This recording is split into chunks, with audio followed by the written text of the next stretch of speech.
Registration కావాలంట కొడుకు, registration. రా ఇంటికి రా, చూపిస్తా రిజిస్ట్రేషన్. నీ ఇంటి అడ్రస్ చెప్పు, తీసుకొచ్చి చూపిస్తా రిజిస్ట్రేషన్.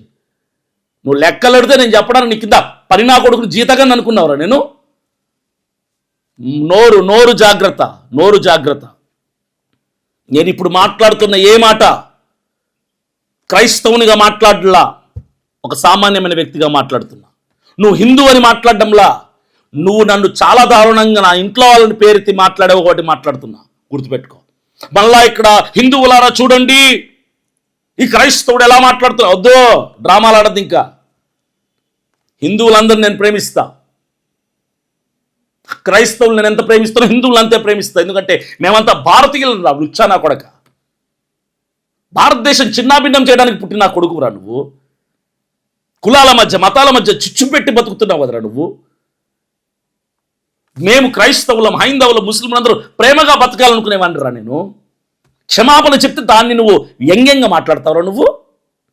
మంచితనం క్షమాపణ చెప్పి, హైందవులందరికీ క్షమాపణ చెప్పి, క్రైస్తవులందరి తప్పున క్షమాపణ చెప్పి, ఇక మీదట మనం తిట్టుకోకుండా ఉందామని చెప్పి మంచి మాటలు చెప్తే భయపడ్డామని మళ్ళీ ఇది మాట్లాడతావురా నువ్వు. భయపడ్డావారా? నేను భయపడ్డానరా? ఎవరికి భయపడ్డారా? నీకు భయపడ్డానా?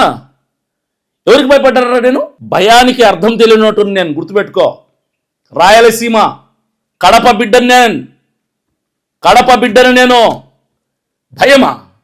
నాకు భయమా? నువ్వంటే భయమా? ఎవడంటే భయం రా నాకు? క్షమాపణ చెప్తే భయపడి చెప్పాడు అంటావరా నువ్వు? మంచితనానికి అర్థం తెలియని నా కొడక, ఫుట్పాత్ నా కొడక. చెప్పు చెప్పు తెగిద్ది చెప్తున్నా.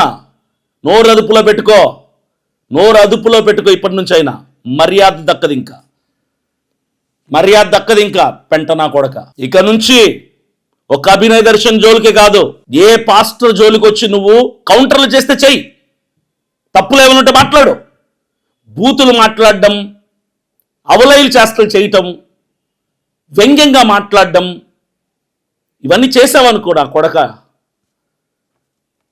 ఏం చేస్తాను చూస్తావు, ఎక్కడి వరకు వెళ్తాను చూస్తావు. నేను గుర్తుపెట్టుకో, జాగ్రత్త జాగ్రత్త.